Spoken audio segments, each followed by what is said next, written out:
ওগো, পাত্রপক্ষ তো আমাদের মেয়েকে পছন্দ করেছে। আর কিছুদিনের মধ্যেই মেয়েকে ওরা বউ করে তুলে নিয়ে যাবে। এখন তুমি কি করবে গো? মেয়ের বিয়ের আয়োজন তো করতে হবে নাকি? সেটাই তো ভাবছি গিন্নি। আমি বাজারে ডিম বিক্রি করে যে কটা টাকা পাই, সেই টাকা দিয়ে তো আর মেয়ের বউ ভাত করা সম্ভব না। সেখানে আবার অনুষ্ঠান তো অনেক দূরের কথা। এখন তাহলে কি করবে গো? এত সুন্দর একটা পাত্রকে হাতছাড়া করে ফেলবে? না গিন্নি, পাত্রকে তো আর হাতছাড়া করতে পারি না, কিন্তু বিয়ের যে আয়োজন অনুষ্ঠান সেগুলো আমি কিভাবে করব সেটাই তো বুঝতে পারছি না। এদিকে বাজারে মাছ মাংসের তো মেলা দাম। অত দাম দিয়ে মেয়ের বিয়ের অনুষ্ঠান কিভাবে করব কিছুই মাথায় ঢুকছে না। ওগো, আমি তোমাকে বলি কি শোনো, বাজারে রুস্তম কসাইয়ের কাছে যাও, তাকে বলো আমাদের মেয়ের বিয়ের জন্য যেন কিছু মাংস বাকিতে দেয়, পরে তুমি ডিম বিক্রি করে সেই টাকা পরিশোধ করে দিবে। আরে বাহ, কথাটা তুমি মন্দ বলনি তো। কিন্তু রুস্তম কসাই কি আমাকে বাকিতে মাংস দেবে? কেন দিবে না শুনি? তোমার যে ডিমের ব্যবসা আছে, ওই ডিম বিক্রি করে তুমি তার বাকি টাকা পরে পরিশোধ করে দিবে। দেখবে সে তোমার কথা ফেলতে পারবে না। তুমি এত করে যখন বলছো, তখন একবার গিয়েই দেখি। যদি কাজ হয় তাহলে মেয়ের বিয়েটা বড় একটা অনুষ্ঠান করেই দিতে পারবো।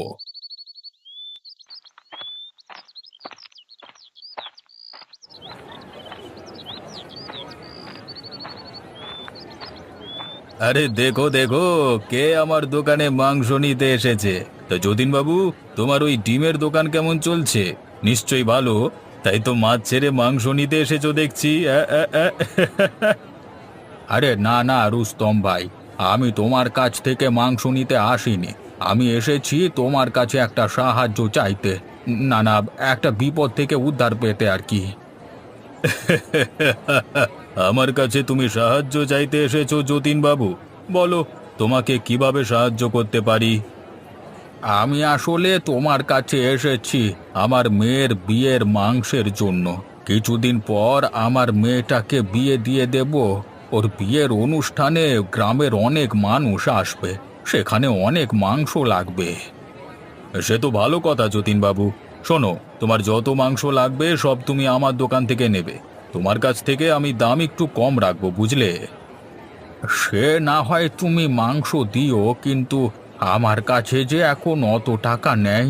তুমি আমাকে বাকিতে মাংস দিতে পারবে রুস্তম ভাই? মানে মেয়ের বিয়ের অনুষ্ঠানের পরে তোমার সব টাকা আমি পরিশোধ করে দেব। কি? বাকিতে মাংস? আ, আ, বলি কি যতীন বাবু, এটা কি মামার বাড়ির আবদার পেয়েছো নাকি যে বাকিতে মাংস দেব? শোনো, প্রতিটা ছাগল আমাকে টাকা দিয়ে কিনে আনতে হয়, সেখানে তোমাকে আমি বাকিতে মাংস দেব এটা ভাবলে কি করে? যত সব বাকির কাম ফাঁকি। এত সব কথা কল্পনাতেও আর আনবে না যতীন বাবু। আশা করি আমার কথা বুঝতে পেরেছো। ও, বুঝেছি। দেবে না তো? আচ্ছা থাক, দেওয়া লাগবে না। আমি তাহলে অন্য কোথাও যাই।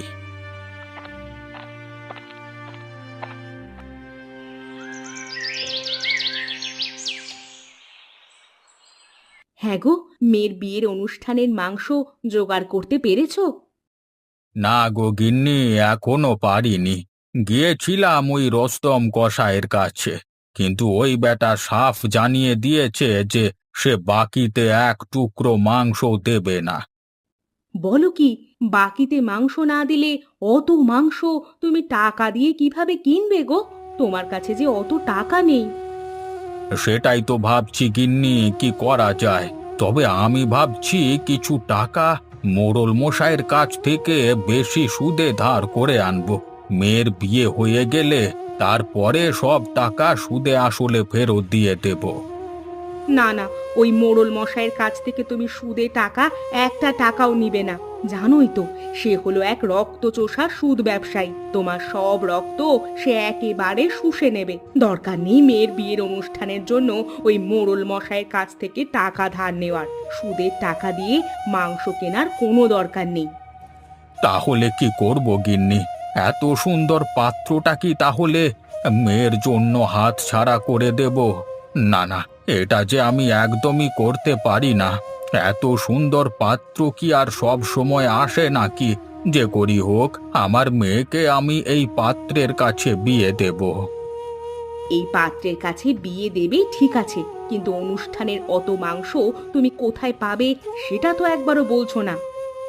দেখি কি করা যায়। বিধাতা কোনো না কোনো একটা ব্যবস্থা ঠিকই করে দেবে।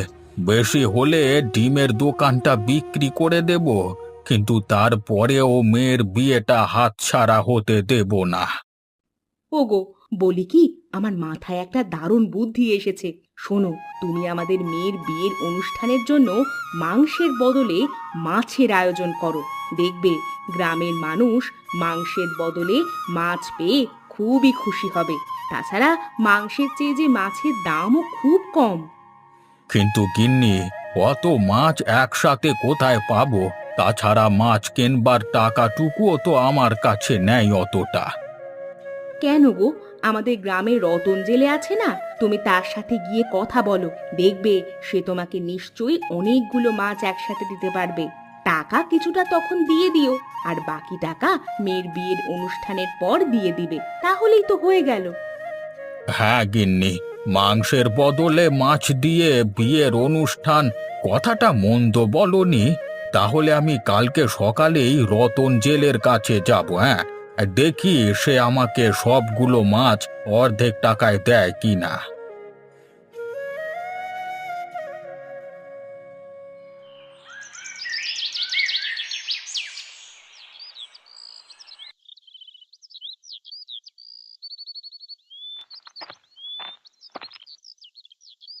আরে যতীন বাবু যে, তা এত সকাল সকাল এই নদীর পাড়ে কি করতে এসেছেন? নদীতে স্নান করবেন নাকি, না আবার মাছ ধরতে যাবেন, কোনটা? আরে না না রতন, আমি তো এসেছি তোমার কাছে একটা কাজের কথা বলতে। আমার কাছে আবার কি কাজ নিয়ে এসেছেন যতীন বাবু? আমি তো আর ওই ডিম আর মুরগি কোনোটার সাথেই জড়িত নই। তাহলে আমাকে আবার কি জন্য দরকার হলো বলুন তো? আসলে রতন শোন, কয়েকদিন পর আমার মেয়েটার বিয়ের অনুষ্ঠান। তা আমি ভাবছি এবার মেয়েটার বিয়ের অনুষ্ঠানে মাংসের বদলে মাছ দেব। আর তাই তোমার কাছে মাছের অর্ডার দিতে এসেছি। আরে যতীন বাবু, এসব কি বলছেন আপনি? আপনি আমার কাছ থেকে মাছ নেবেন, এটা তো আমার জন্য সৌভাগ্য। তা বলুন, আপনি কতজন মানুষের আয়োজন করেছেন, আর কতগুলো মাছ আপনার প্রয়োজন? আরে দাঁড়াও দাঁড়াও, আমি তোমার কাছ থেকে যেই মাছ নেব তার অর্ধেক দাম এখন দিতে পারবো, আর বাকিটা কিন্তু বিয়ের অনুষ্ঠানের পরে দেব, বুঝলে? কেন, বাকি টাকা আবার বিয়ের পরে দেবেন কেন যতীনবাবু? আসলে আমার এখন ডিমের ব্যবসাটা অতটা ভালো চলছে না। প্রতিদিন যে ডিমগুলো দোকানে বিক্রি হয়, ওতে আমার আসল টাকাটাই উঠে আসতে কষ্ট হয়। তবে মেয়ের বিয়েটা শেষ হলে তোমার সব টাকা আমি পরিশোধ করে দিতে পারবো।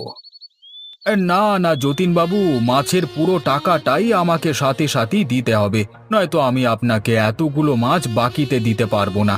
আমাকে মাফ করবেন যতীনবাবু। থাক রতন, যদি তুমি দিতে না পারো তাহলে আমি আর জোর করব না। আমি তাহলে যাই, কেমন?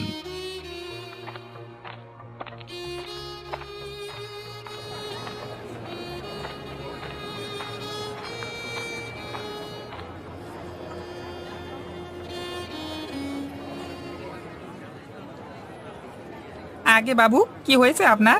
মন খারাপ করে বসে আছেন যে?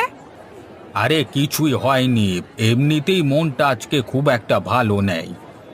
আমাকে বলেন বাবু, দেখবেন আমিও আপনাকে সাহায্য করতে পারি। বলুন আপনার আসলে কি জন্য মন খারাপ? আরে কানাই, তুই তো জানিস সে ডিমের ব্যবসায় কিছুদিন ধরে মন্দা চলছে, ঠিক মতো ব্যবসা হয় না। ওদিকে মেয়েটার কিছুদিন পরেই বিয়ে, সেই অনুষ্ঠানে মাংসের প্রয়োজন, কিন্তু বাজারে যা মাংসের দাম, অত টাকা তো আর আমার কাছে নেই। তাই গিয়েছিলাম বাকিতে রোস্তম কসাইয়ের কাছে মাংস কিনতে, কিন্তু বেটা আমাকে বাকিতে নাকি এক টুকরো মাংস দেবে না। শেষে গিন্নির কথা মতো চেয়েছিলাম বিয়ের অনুষ্ঠানে মাংসের বদলে মাছ দেব, তাই রতন জেলের কাছে গিয়েছিলাম মাছ কিনতে, কিন্তু সে বেটাও অর্ধেক দাম বা বাকিতে মাছ দেবে না, তাই মনটা আমার খুব খারাপ। ও, বুঝেছি বাবু, কেন আপনার মন খারাপ। আগে বাবু, আমার মাথায় না একটা বুদ্ধি এসেছে, যদিও আপনার পছন্দ হবে না, কিন্তু তারপরও বলি। হ্যাঁ বল, তা তোর মাথায় আবার কি বুদ্ধি এলো? বাবু, বলছিলাম কি, যেহেতু বাজারে মাছ মাংসের খুব দাম, সেহেতু আপনি চাইলে বিয়ের অনুষ্ঠানে ডিম করতে পারেন। বিয়ের অনুষ্ঠানে ডিম? কি যাতা বলছিস কানাই, তোর মাথা ঠিক আছে তো? আগে হ্যাঁ বাবু, আমার মাথা ঠিকই আছে। গ্রামের কেউ তো আজ পর্যন্ত বিয়ের অনুষ্ঠানে ডিম দিয়ে বৌভাত করেনি।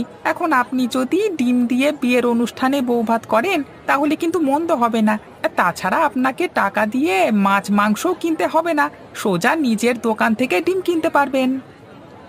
না রে কানাই, ডিম দিয়ে বিয়ের অনুষ্ঠান হয় না। কেন ঠিক হবে না বাবু শুনি? বাজারে তো মাছ মাংসের অনেক দাম। অত দাম দিয়ে যাদের বিয়ের অনুষ্ঠানের বৌভাত করবার সাধ্য নেই, তারা তো কম দাম দিয়ে ডিম কিনেও বিয়ের অনুষ্ঠান করতে পারে। আর আমাদের তো ডিমের দোকানই আছে।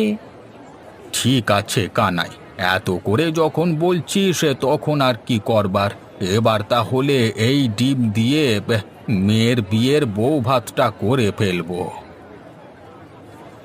এই কানাই, তুই তাহলে এই দোকানটা সামলা, ওদিকে আমি তোর গিন্নিমাকে বলে আসছি যে ডিম দিয়ে আসলে এই বউ ভাতের অনুষ্ঠানটা করা যায় কিনা। আগে ঠিক আছে বাবু, আপনি তাহলে যান, আমি দোকানটা সামলে দিচ্ছি।